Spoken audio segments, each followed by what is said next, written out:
소쿨극장에 소리내어 읽거나 눈을 감고 듣기 코너입니다. 오늘 소개 올릴 글은 태길 이황 선생을 둘러싼 7명의 여인들에 관한 이야기입니다. 주변을 둘러보면 남자는 하늘, 여자는 땅이라는 여성을 폄하하는 말을 신주 모시듯이 하는 사람이 많다.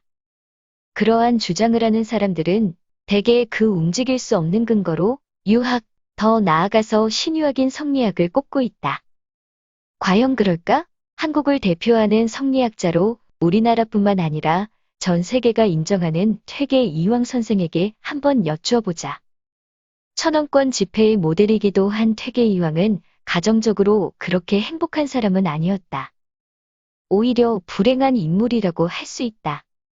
퇴계는 태어난 지 7개월 만에 부친 이식이 40살의 나이로 사망하여 그때 나이 33세였던 홀어머니 춘천박 씨 밑에서 자라야 했다. 일찍이 김혜허 씨와 결혼하였으나 27세에 상처하였고 재호나 난동건 씨 역시 46세에 사망하였으며 살아생전 둘째 아들과 증손자의 요절을 보았다. 그 외에도 퇴계에게는 첩이 한 명 있었다. 그러나 첩도 서자 한 명을 낳고 일찍 요절하였다. 48세에 단양군수로 부임했고 그곳에서 관기였던 18세의 기녀 두양과 9개월간의 평생 잊지 못할 짧은 사랑을 나눈 후에 생이별한다. 그리고 70세에 죽을 때까지 평생 두양을 만나지 못했다. 두 아들 모두 장성에서 결혼했으나 첫째 며느리를 볼 때는 퇴계의 집이 가난하고 신분이 낮다고 사돈집으로부터 평생 잊지 못할 굴욕을 당하였다. 그뿐 아니다. 병약했던 둘째 아들이 22살의 젊은 나이로 숨지자 졸지의 며느리가 청상과부가 되는 일도 벌어진다. 청상이었던 홀어머니와 두 사람의 처, 두 사람의 첩, 두 사람의 며느리 등 모두 7명의 여인이 퇴계의 평생을 거쳐간다. 이 여인들에 대한 퇴계의 대응과 처세를 통해 조선시대 남존여비 사상에 대한 우리의 단순한 생각을 한번 반성해볼 기회를 가지자. 퇴계는 진사 이식의 7남 1녀 중 막내 아들로 태어났다. 8남매의 막내인 퇴계에게는 형이 6, 누나가 하나 있었다. 모친은 춘천박 시인 박치의 딸로 전처인 의성김 시인 본처와 사별한 후 이식이 들인 후처였다. 퇴계의 외가는 경상북도 예천군 지보면 대중리이다. 퇴계 어머니 춘천박 씨 집안은 원래 춘천에 살았는데 고조부 때 예천으로 옮겨왔다. 강원도 춘천시에는 현재 퇴계동이라는 지역이 있는데 모친인 춘천박 씨의 고향이 춘천이었던 것은 사실이나 여기에 그녀의 친정이 있었는지는 불분명하다. 부친인 이식은 퇴계가 7개월이 될 때 40세의 나이로 일찍 죽고 퇴계는 성장 때까지 친어머니 춘천박 씨의 살뜰한 보살핌 아래에서 자랐다.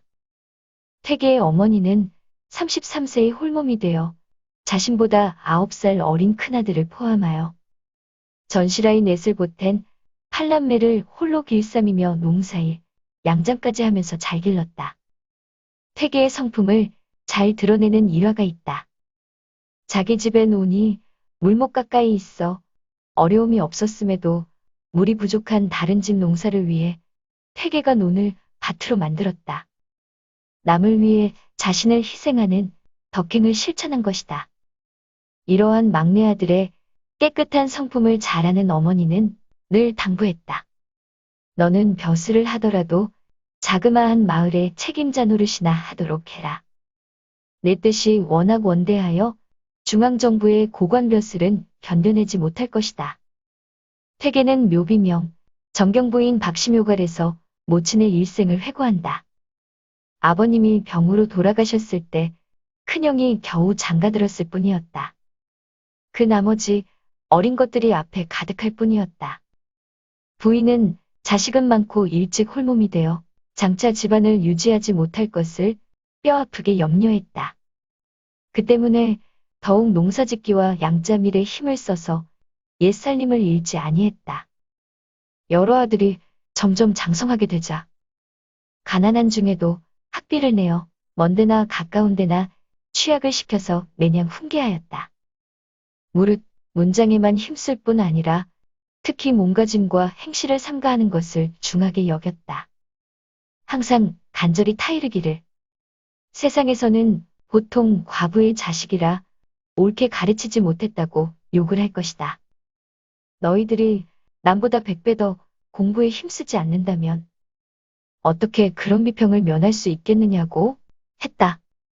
태계의 어머니는 성실과 지혜를 겸비한 여인이었다. 태계가 평생 일관되게 실천한 검약한 삶은 모친의 삶이 사표가 된 것이라고 할 수 있다. 어머니가 67세 나이로 눈을 감을 때 태계는 초상을 치르는 내내 식음을 전폐하다가 병을 얻어 목숨을 거의 잃을 지경에까지 이르렀다고 한다. 태계는 첫째 부인 김혜어 씨와의 사이에 두 아들을 낳았다. 태계가 27세에 허 씨와 사별하는 아픔을 겪었을 때 장남 이주는 5살이었고 차남 이채는 태어난 지 한 달밖에 안 되는 핏덩이였다. 허 씨 부인의 묘비명에는 다음과 같은 내용이 실려 있다. 선생은 21살의 부인에게 장가를 들었는데 서로 손님처럼 경대하였다. 평소 거처하실 때와 서로 대화를 주고받을 때를 보면 사이가 좋지 않은 것처럼 보였다. 하지만 오래 지켜보면 부부 사이에 두터운 정이 있음을 누구나 알게 되었다. 비록 아내는 죽었으나 태계는 사위로서의 의리를 저버리지 않고 홀로 된 장모를 도와 그녀가 죽을 때까지 처가의 대소사를 끝까지 챙겼다. 현재 경남 일령에 남아있는 덕곡서원은 태계의 이런 덕행을 기념해서 1654년 당시 의령영감이 지은 서원이다. 역시 의령에 있는 가래동천은 태계가 처가를 찾아갔을 때 낚시를 주로 하던 곳에 큰 바위에 새겨진 태계의 친필글씨라고 전해진다. 당면한 학문에 전념하면서 어린 두 자녀를 돌보는 것은 무리가 따랐지만 사정이 어렵다고 하여 본처가 사망한 후 바로 후처를 들일 수도 없었다. 하는 수 없이 허씨 부인의 3년상을 마친 후 관습대로 첩을 한 사람 들였다. 그 첩은 집안 살림을 잘 돌보면서 태계를 지극정성으로 섬겼을 뿐만 아니라 어린 두 아들도 친어머니처럼 잘 챙겨주었다고 한다. 또 나중에 온전치 못한 둘째 부인 권씨를 맞이한 후에도 장애가 있는 권씨를 대신해 실질적인 안살림을 충실하게 챙겼다. 태계는 이러한 첩에 대한 고마움을 잊지 않고 두 자녀에게도 친어머니와 똑같이 대하라고 가르쳤다. 이러한 노력에 보답하는 의미로 태계는 첩실이 사망한 후 그 사이에서 태어난 아들인 서자 이적을 호적에 올렸다. 행여나 그 후손들이 적서 차별을 받을 것을 염려하여 족보의 적서의 구별을 두지 못하게 금하였다. 이후로 지금까지 태계 가문의 족보에는 적서의 기록이 없다고 한다. 태계는 나이 30세에 이르러 권질의 딸 권씨 부인과 재혼하였다. 권씨 부인의 할아버지 권주는 1503년 경상감사로 재직 중에 갑자사화 때 연산군의 생모 패비윤 씨에게 사약을 가져갔다는 죄목으로 경상도 평의 땅에 유배된 후 사약을 받았다. 그때 할머니는 자결했고 친정아버지 권질은 제주도로 귀양 갔다. 권질은 1506년 중종반정 이후 풀려났으나 기묘사화 후 다시 경상도 예안 땅에 유배되어 있었다.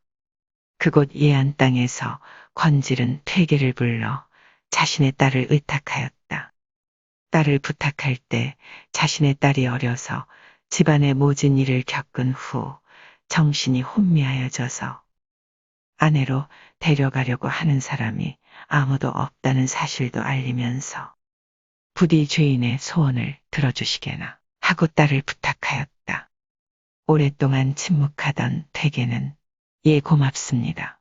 제가 맞도록 하겠습니다. 어머니께 승낙을 받고 예를 갖추어 혼례를 올리도록 하겠으니 마음 놓으시고 기력을 잘 보존하십시오. 라고 권질에게 말하였다.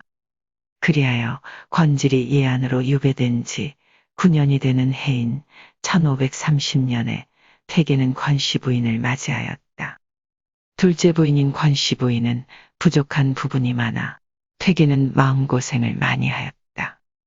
그러나 그러한 부인을 이해하고 아끼며 임지가 어디든지 데리고 다니며 정성을 다하여 자상하게 대한 덕분으로 두 사람은 별다른 탈 없이 잘 지냈다고 한다. 어느 날 제사를 지내기 위해 일가 친척들이 종가에 모였을 때 온 식구가 분주하게 제사상을 차리는데 상 위에서 배가 하나 뚝 떨어졌다. 그러자 권 씨가 얼른 집어서 치마 속에 숨겼다. 이 광경을 목격한 일가 친척들이 못마땅한 눈치를 주자 결국 태계의 형수가 나서서 질책할 수밖에 없었다. 동서 제사상에서 떨어진 배를 치마 속에 감추면 어떡하는가. 그러자 옆에 있던 태계가 웃으며 말했다. 형수님 죄송합니다. 앞으로는 제가 잘 가르치겠으니 용서하여 주십시오. 제사도 지내기 전에 며느리가 음복하는 것은 예절에 벗어난 일이지만 조상께서는 철부지 손자 며느리를 귀엽게 여기실 망정 노여워하시지는 않을 것입니다. 퇴계의 이 말에 동서를 꾸짖던 큰 형수가 입가에 미소를 지으며 말했다. 동서는 참으로 행복한 사람이야. 서방님같이 좋은 분을 만났으니 말이야. 제사를 끝낸 후 아내를 불러 왜 그러한 행동을 하였느냐고 묻자 배가 몹시 먹고 싶어서 그랬다고 하여 태계는 권 씨 부인을 위해 배를 손수 깎아주었다고 한다. 또 하루는 태계가 상갓집에 조문하러 가야 했는데 흰 두루마기 자락이 헤어져 있어 부인에게 꿰매달라고 하자 헤어진 흰 두루마기에 큼지막하게 빨간 헝겊으로 기웠다.